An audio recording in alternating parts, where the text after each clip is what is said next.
आज के 21st century में हम लोग कहीं पर भी जाते हैं तो गूगल मैप का इस्तेमाल करते हैं रास्ता जानने के लिए।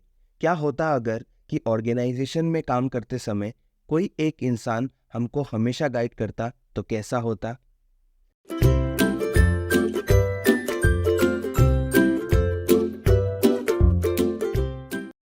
Hello learners and welcome back to Pankaj की कक्षा। आप सभी का स्वागत है मेरी कक्षा में। तो आज हम लोग समझने वाले हैं path goal theory of leadership.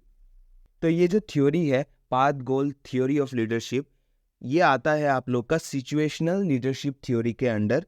ठीक है, हम लोग ने ऑलरेडी लास्ट वीडियो पे बिहेवियरल थ्योरी का जो 4th नंबर है मैनेजरियल ग्रिड को समझ लिया है। तो जिन्होंने नहीं देखा है उसका लिंक मैं आप लोग के वीडियो के डिस्क्रिप्शन में डाल दूंगा, आप लोग उसको देख सकते हैं। तो आज हम लोग समझने वाले हैं कि पाथ गोल थ्योरी क्या होता है। ठीक है, ये थ्योरी को समझने के लिए मैं आपको एक एग्जांपल के साथ इस थ्योरी को समझाऊंगा सो दैट आपको बहुत इजीली समझ में आ जाए। ठीक है, तो जितने भी ऑडियंस ये वीडियो देख रहे हैं, तो मैं मान के चल रहा हूँ कि आपको क्रिकेट गेम के बारे में पता है। ठीक है, लड़के लोग ज़्यादा एक्साइटेड होंगे, लेकिन आज के ज़माने में लड़कियों को भी क्रिकेट में इंटरेस्ट है। ठीक है, तो अभी देखो क्या है कि imagine A cricket captain guiding his team on the field. Cricket में एक कैप्टन होता है जो पूरे प्लेयर्स को लेके एक साथ मिलके गेम खेलता है, right? Helping each player understand their role and ensuring the team wins. In the world of leadership, there's a similar guiding principle called the path goal theory. इसका मतलब क्या है कि जैसे एक कैप्टन क्रिकेट मैच में हर एक प्लेयर को रोल देता है कि सपोज तुम फील्डिंग करोगे, तुम बॉलिंग करोगे, जो विकेट कीपर होगा, जो स्टंप्स के पीछे रहेगा, वो विकेट कीपिंग करेगा। ऑफ कोर्स राइट, ये तो नॉर्मल गेम का रूल है। तो अलग अलग पर्सन को अलग अलग रोल्स दिया जाएगा और वो कौन देता है? कैप्टन। ठीक है, जैसे इंडियन कैप्टन पहले कौन थे? हम लोग के MSD थे। ठीक है, महेंद्र सिंह धोनी। फिर अभी जो प्रेजेंटली कौन है? हम लोग का विराट कोहली था, अभी रोहित शर्मा है। राइट, वर्ल्ड कप शुरू होने वाला है। ठीक है, होपफुली हम लोग जीतेंगे इस बार। तो जैसे क्रिकेट में एक कैप्टन हर एक चीज को करता है, सिमिलरली ऑर्गेनाइजेशन में वो काम कौन करता है? एक लीडर करता है। तो उसी प्रिंसिपल को क्या बोलते हैं? Path goal theory. ठीक है, आई होप आपको समझ में आया होगा। देखो ये क्रिकेट के एग्जांपल से ही आज हम लोग इस थ्योरी को समझने वाले हैं। ठीक है, तो देखो पहले कि what is path goal theory, क्या है, ये किन्होंने दिया था। सबसे इंपॉर्टेंट क्वेश्चन ये होता है कि कौन सा थ्योरी किसने दिया है। तो ये थ्योरी किसने दिया था? Develop by expert, that is Robert house.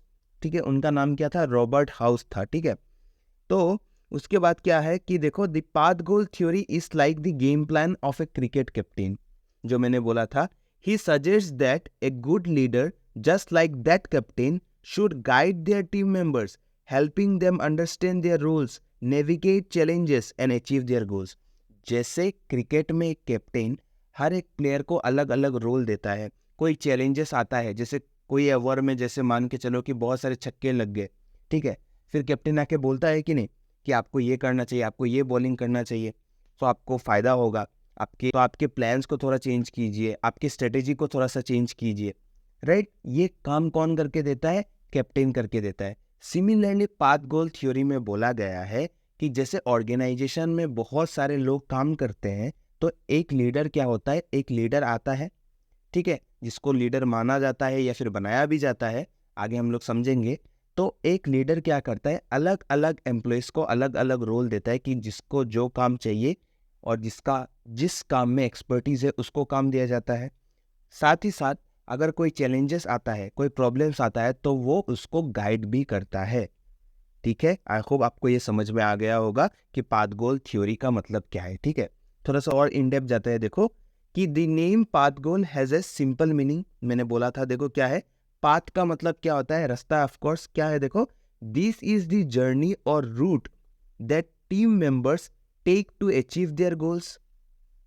मतलब क्या होता है कि ये जो पाथ है, ये एक डायरेक्शन है, एक रूट है, जो कौन फॉलो करता है? एक टीम मेंबर फॉलो करता है अपने गोल्स को अचीव करने के लिए। राइट, पाथ का मतलब रूट होता है। अभी गोल का मतलब क्या होता है? गोल इज द टारगेट और aim that the team wants to achieve. Goal का मतलब होता है एम, कि मुझे 10,000 सेल करना है। 10,000 में छोटा अमाउंट ही बोल दिया कि मुझे एक मान के चलो कि एक ऑर्गेनाइजेशन का गोल है कि उनको 10 लाख रुपए सेल्स करना है या फिर प्रॉफिट करना है, तो वो उनका गोल हो गया। उसके लिए वो लोग क्या क्या काम करेंगे, किस रास्ते पे चलेंगे कि हम लोग सामान यहाँ से लाएंगे, हम लोग के बिजनेस को एक्सपांड करेंगे, ठीक है, वगैरह वगैरह, वो हम लोग का रूट हो जाता है, मतलब वो हम लोग का पाथ हो जाता है, ठीक है। को in simple words, this theory says that a leader's main job is to show the right path to the team members and help them reach their goals.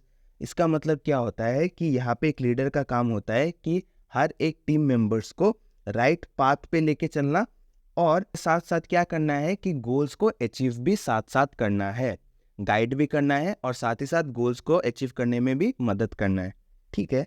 तो ये जो थ्योरी है, यहाँ पे 4 टाइप के लीडरशिप स्टाइल्स देखे गए हैं, या फिर बोल सकते हो कि 4 अलग अलग टाइप के लीडर हम लोग को मिलते हैं, मतलब लीडरशिप स्टाइल्स मिलते हैं, मतलब अलग अलग सिचुएशन में हम लोग को अलग अलग लीडरशिप स्टाइल को अडॉप्ट करना पड़ता है, ठीक है। तो पहला क्या है, देखो तुम लोग का है डायरेक्टिव लीडर। जैसे फिल्म का एक डायरेक्टर होता है, ऐसे भी याद रख सकते हो। देखो क्या है अंदर, पहले एग्जाम्पल भी लेंगे। देखो कि this leader gives clear instruction just like a captain telling a bowler exactly where to ball. This style involves giving clear instructions, telling people what to do and guiding them. Directive leader वैसे type के leader होते हैं कि वो लोग directly directions देते हैं कि सपोज हम लोग को सेल बढ़ाना है तो डायरेक्टली बोलेंगे कि हम लोग को अपना मार्केटिंग को स्ट्रॉन्ग करना पड़ेगा, उसके लिए क्या करना है, तुमको जितना पैसा खर्च करना है कंपनी के अकाउंट से करो, बाकी मैं देख लूँगा। मतलब डायरेक्टली स्पेसिफिकली बोल के देगा कि हम लोग को ये काम करना है, ठीक है। फिर हम लोग को सेल बढ़ाना है तो हम लोग को क्या करना पड़ेगा, तो हम लोग को और एक स्टोर खोलना पड़ेगा या फिर ब्रांच खोलना पड़ेगा, वो डायरेक्टली बता के दे देगा। डायरेक्टिव लीडर का काम होता है कि डायरेक्टली स्पेसिफिक एक डायरेक्शन दे देना। देखो एग्जाम्पल में क्या लिखा है, a manager giving step by step guidance to a new employee about a task. मतलब एक एक करके स्पेसिफिकली पूरा क्लियरली वो बता देगा कि तुमको क्या क्या काम करना है, और उसको क्या बोलते हैं, इस स्टाइल को क्या बोला जाता है, डायरेक्टिव लीडर या फिर डायरेक्टिव लीडरशिप स्टाइल भी बोल सकते हो, ठीक है। पहला वाला आप लोग का क्लियर हो गया होगा। तो नेक्स्ट चलते हैं। नेक्स्ट क्या है आपका लीडर, सपोर्टिव। सपोर्टिव बहुत बार यूज किया हम लोग के डेली लाइफ में। देखो क्या है इसमें कि this leader is like a caring elder in a family, always there to help and support, they care about the feelings and needs of team members. Supportive leader क्या होते हैं, वो लोग हमेशा सपोर्ट करते हैं। सपोर्ट क्या करते हैं कि जैसे तुमको कोई भी हेल्प चाहिए तो वो करके देते हैं। आप लोग कोई भी प्रॉब्लम लेके आते हैं तो उसका सॉल्यूशन वो देता है। मतलब हर एक चीज़ में, हर एक स्टेज में ऐसे टाइप ऑफ लीडर क्या करते हैं, बहुत सपोर्ट देते हैं। तो ऐसे टाइप ऑफ लीडर क्या होते हैं ना कि सपोज तुम्हारा कुछ फैमिली प्रॉब्लम चल रहा है, ठीक है, या फिर तुम्हारा ब्रेकअप हो गया या फिर व्हाटसोएवर आज की जनरेशन में जो भी है, तो जो भी हुआ है उस कारण से तुम्हारा मूड बहुत ख़राब है, ठीक है। तो सपोर्टिव टाइप जो लीडर होगा ना, उसको पता है कि एक इंसान मशीन नहीं है कि तुमने कभी ऑन कर दिया तो वो काम कर लेगा, फिर बंद करोगे तो ख़त्म। ऐसा नहीं होता है। Man is a social animal, उसका भी कुछ कुछ नीड्स होता है, सोशल नीड्स होता है, ठीक है, बिलोंगिंगनेस नीड्स होता है। तो ऐसे टाइप ऑफ लीडर क्या बोलेगा कि ठीक है तुम आज रेस्ट ले लो। देखो क्या लिखा है, एग्जाम्पल में भी मैंने वही दिया है कि इजीली आप लोग को समझ में आए। A team leader understanding the personal problems of a team member and giving them a day off. कुछ भी कारण से तुम्हारा मूड खराब है, जिसके लिए तुम काम प्रोडक्टिविटी नहीं कर पा रहे हो, ठीक है, अच्छे से काम नहीं कर पा रहे हो, तो वो तुमको वन दे देगा कि आज रेस्ट ले लो, ठीक है। तो डायरेक्टिव लीडर पे क्या था कि वो लोग सिर्फ डायरेक्शंस देते हैं। सपोर्टिव लीडर पे तुमको क्या करेंगे, सपोर्ट देंगे और क्या करना है इसका बारे में भी आप लोग को बोलेंगे, ठीक है। इसके बाद देखो क्या है कि पार्टिसिपेटिव लीडर, ठीक है, या फिर पार्टिसिपेटिव लीडरशिप स्टाइल। ये टाइप में क्या होता है ना, यहाँ पे आप लोगों का ओपिनियन भी लिया जाता है। जैसे आप लोग अभी घर में हो, आप लोग का घर में जितना भी बड़ा बड़ा डिसीजन होता है, आप लोग का राय नहीं लिया जाता है। अगर आप लोग टीनेजर हो तो आप लोग का राय नहीं लिया जाता है। लेकिन जब आप लोग बड़े हो जाओगे, कमाने लग जाओगे, तो आप लोगों का क्या होगा, आप लोग का डिसीजंस का भी वैल्यू बढ़ता रहेगा। तो जितना बड़े होते जाओगे आप लोग का मैच्योरिटी बढ़ता रहेगा, ठीक है। और साथ ही साथ आप लोग को क्या होगा कि घर में फैमिली डिसीजंस में भी आप लोग को पार्टिसिपेट करना पड़ेगा, ठीक है। जैसे देखो यहाँ पे क्या लिखा है कि हम लोग के लीडरशिप स्टाइल में ये क्या होता है, देखो कि here the leader involves team members in decision making much like a captain discussing strategies within his team during a drinks break। अगर आप लोग क्रिकेट देखते हो तो आपको पता होगा कि गेम के बीच में ड्रिंक्स ब्रेक होता है, ठीक है।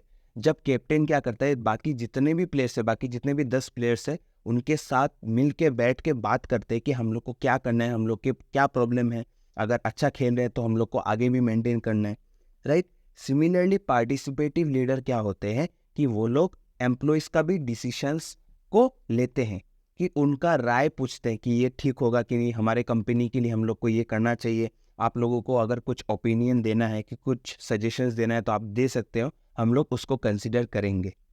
सपोर्ट में क्या करता है, वो तुम्हारे डिसीजंस को सपोर्ट करता है, राइट। तुम्हारे ओपिनियंस को नहीं लेता था, लेकिन पार्टिसिपेटिव जो लीडर होता है वो तुमको भी वैल्यू करता है, राइट। एग्जाम्पल में क्या लिखा है देखो, मैंने बहुत अच्छा एग्जाम्पल एक दिया है कि ए प्रोजेक्ट हेड, ठीक है, मतलब कोई भी डिपार्टमेंट का हेड भी बोल सकते हो। A project head discussing and taking inputs from team members before finalising a project plan.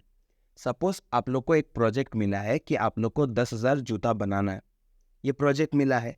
तो ये जो लीडर होगा, आप लोग का प्रोजेक्ट का जो हेड होगा, वो क्या बोलेगा कि ठीक है, हम लोग को ये प्रोजेक्ट मिला है, इसको करने के लिए हम लोग को एक प्लानिंग करना पड़ेगा ना। कोई भी चीज़ करने के लिए हम लोग को पहले प्लानिंग करना चाहिए कि हम लोग ये ऐसे करेंगे, वैसे करेंगे, ये रॉ मटेरियल्स वहाँ से लाएंगे, दिस एंड दैट। तो ये जो प्रोजेक्ट हेड होता है पार्टिसिपेटिव स्टाइल ऑफ लीडरशिप में, वो एम्प्लॉइज़ का डिसीजंस को लेता है, उनके व्यू पॉइंट्स को लेता है, उसके बाद जाके वो फाइनलाइज करता है प्रोजेक्ट के प्लान को, ठीक है। आई होप आपको ये पॉइंट भी क्लियर हो गया होगा, ठीक है। इसका डिटेल नोट्स आपको मेरे टेलीग्राम चैनल पंकज की कक्षा में मिल जाएगा। तो आप लोग को एकदम चिंता नहीं करना है, कि आप लोग को बस समझना है और जाके नोट्स वहाँ से एक बार रीडिंग करोगे तो आप लोग को समझ में आ जाएगा, ठीक है। और अब तक अगर आप लोग ने वीडियो देख लिया है तो थोड़ा सा लाइक शेयर एंड सब्सक्राइब भी कर सकते हैं, ठीक है। मेरे ये जो रूट है, मेरा ये जो पाथ है, उस पर मुझे बहुत सारा हेल्प हो जाएगा, ठीक है। ठीक है, इसके बाद देखो हम लोग का क्या है, अचीवमेंट ओरिएंटेड लीडर, ठीक है, या फिर बोल सकते हो अचीवमेंट ओरिएंटेड लीडरशिप स्टाइल, ठीक है। यहाँ पे हम लोग का कैसा होता है, देखो यहाँ पे लीडर्स कैसे बिहेव करते हैं, देखो कि like a coach who trains athletes for a big race, this leader sets high goals and believes the team can achieve them. This style is about setting challenging goals like a coach setting a tough fitness target. The leader believes in the capabilities of the team members and encourages them to perform at their best, ठीक है।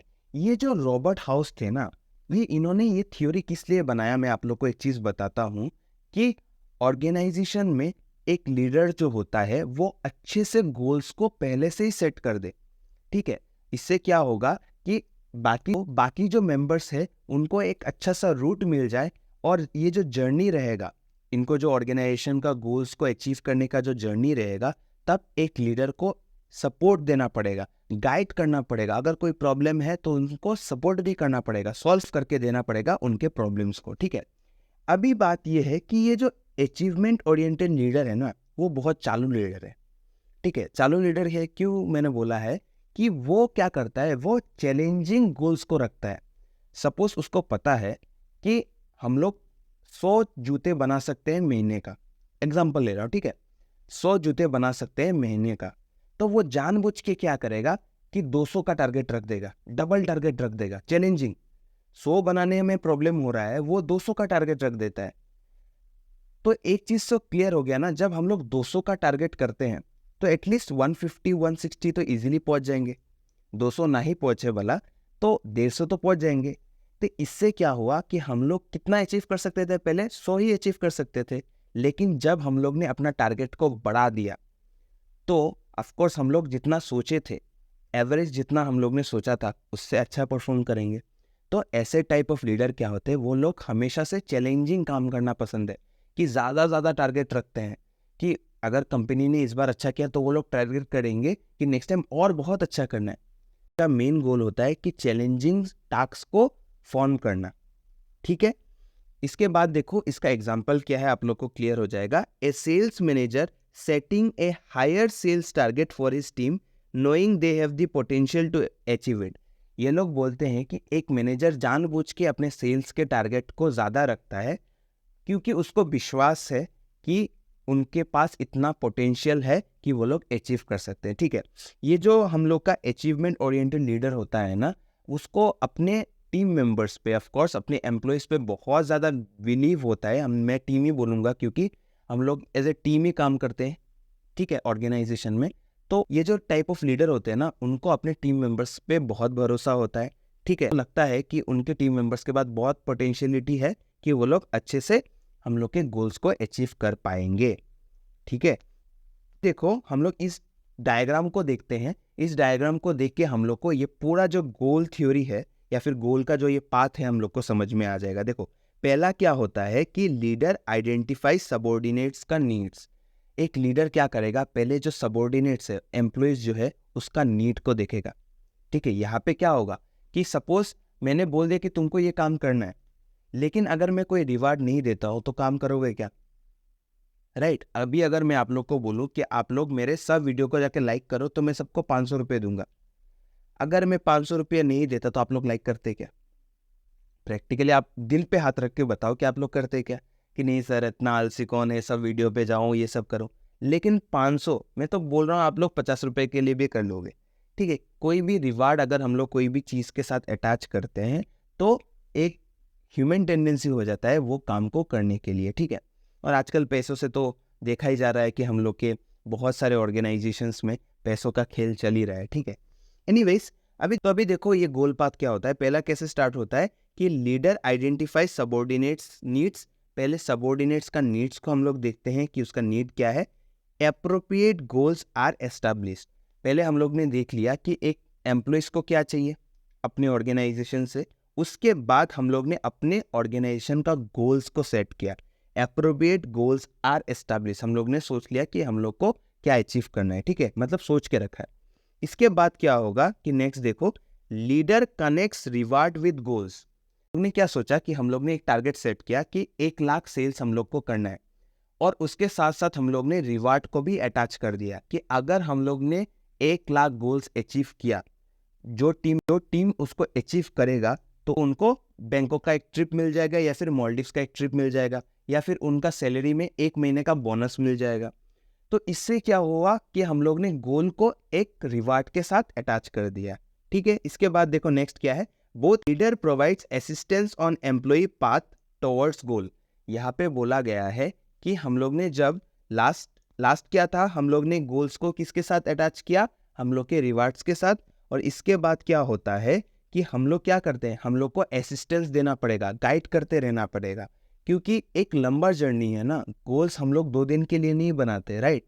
ये हम लोग का relationship वाला नहीं है कि तुम लोग ने 2-3 दिन के लिए सोच लिया, प्यार है, दिस एंड दैट है। लेकिन इसमें क्या होता है, जब हम लोग ऑर्गेनाइजेशन के लिए सोचते हैं तो लंबा सोचना पड़ता है कि 10 साल, 5 साल, 20 साल तक हम लोग क्या अचीव करने वाले हैं, लॉन्ग टर्म के लिए सोचना पड़ता है। तो एक लीडर को क्या करना पड़ेगा कि ये थ्रू आउट दी जर्नी में एक लीडर को अपने सबऑर्डिनेट्स को असिस्ट करते रहना पड़ेगा। कोई प्रॉब्लम्स हो गया या फिर कोई डिफिकल्टीज आ गया तो असिस्ट करते रहना पड़ेगा। ठीक है, इसके बाद देखो क्या है, employ become satisfy and accept the leader. Of course अगर एक अच्छा लीडर होगा, उन्होंने रिवार्ड्स भी दिया है और साथ ही साथ हमेशा असिस्ट भी कर रहे हैं, तो उस लीडर को कौन एक्सेप्ट नहीं करेगा भला, राइट। और इंडिया में जीता जाता एग्जाम्पल तो कोई है ही। ठीक है, आपको जो समझ में आ गया तो आप लोग कॉमेंट सेक्शन पे लिख सकते हैं। और उसके बाद देखो क्या है, इफेक्टिव परफॉर्मेंस ऑकर। जब ये सब चीज होता है तो ऑफकोर्स हमारे परफॉर्मेंस में बेटर इंप्रूवमेंट होगा, राइट। उसके बाद देखो लास्ट स्टेप क्या होगा कि both employee and organisation are able to reach the goal. यहाँ पे ऑर्गेनाइजेशन को क्या था कि उनको 1 लाख सेल्स चाहिए था, राइट, हम लोग ने यही टारगेट किया था। और सबऑर्डिनेट्स का क्या गोल था कि बैंकॉक या फिर मालदीव्स जाना, तो उनका दोनों पूरा हो गया, राइट। तो ये जो पाथ गोल थ्योरी है ये बहुत इंपॉर्टेंट है। इससे क्या होता है, ऑर्गेनाइजेशन का भी गोल्स अचीव हो जाता है और साथ ही साथ जो सबऑर्डिनेट्स रहते हैं वो लोग भी खुश हो जाते हैं। बट एक ही चीज़ है कि हम लोग के ऑर्गेनाइजेशन में अलग अलग सिचुएशंस में अलग अलग स्टाइल के या फिर अलग अलग टाइप्स के लीडर्स को हम लोग को देख के चूज करना पड़ता है, क्योंकि हर एक सिचुएशन में सेम टाइप ऑफ लीडर्स नहीं फिट होते हैं। Is that clear? अभी देखो इसके बाद क्या है, हम लोग का ऑलमोस्ट खत्म होने ही वाला है कि थ्योरी इंपॉर्टेंट क्यों है। ठीक है, ये थ्योरी क्यों इंपॉर्टेंट है, देखो कि every team and situation are unique, right? The path goal theory tells leaders that they should be flexible and change their style based on the team situation. It is like a cricket captain changing strategies based on the game situation. Of course, अगर तुम देख रहे हो कि तुम हारने वाले हो, राइट, तो तुमको डिफेंसिव स्ट्रेटेजी लेना पड़ेगा, राइट, कि अगर तुमको पता चल गया कि 6 बॉल में तुमको मान के चलो कि 20 रन चाहिए, राइट, 6 बॉल में आपको 20 रन चाहिए, तो तब आप लोग अगर डिफेंसिव खेलोगे तो नहीं चलेगा, राइट, आपको छक्के चौके मारने पड़ेंगे। सिमिलरली आप लोग अगर बॉलिंग टीम हो, आप लोग देख रहे हो कि 6 बॉल में आपको 20 रन को रोक के रखना है, राइट, 20 रन को रोक के रखना है, तो आप लोग तब क्या करोगे? डिफेंसिव स्ट्रेटेजी लोगे कि आप लोग देखोगे कि फील्डर्स को बाउंड्रीज पे रखोगे सो दैट कैच आ जाए, राइट। यही चीज़ होता है हम लोग के ऑर्गेनाइजेशन में भी, राइट। अलग अलग सिचुएशंस में हम लोग को अलग अलग लीडरशिप स्टाइल को इम्प्लीमेंट करना पड़ेगा, जो कि मैंने ऑलरेडी आपको थोड़ा समय पहले बोला था, ठीक है।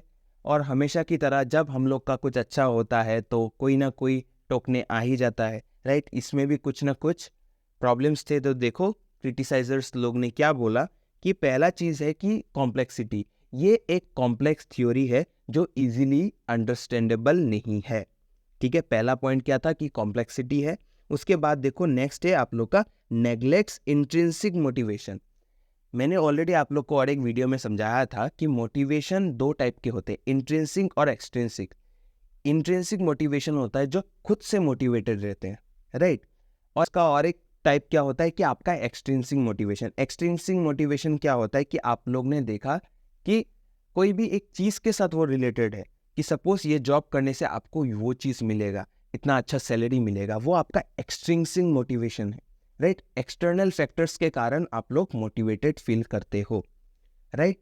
तो इंट्रिंसिक खुद से होता है। तो ये थ्योरी में क्या आपको लगता है, जो एक एम्प्लॉय है, ठीक है, एक एम्प्लॉय है जो खुद से ही काम कर रहा है, लीडर बोले, लीडर पार्टिसिपेटिव रहे, डायरेक्टिव रहे, या फिर कोई भी लीडरशिप का स्टाइल रहे, अगर वो खुद से ही अच्छे से काम कर रहा है, उसको कोई प्रॉब्लम्स ही नहीं हो रहा है, चैलेंजेस ही नहीं आ रहा है, तो ये थ्योरी काम आएगा क्या?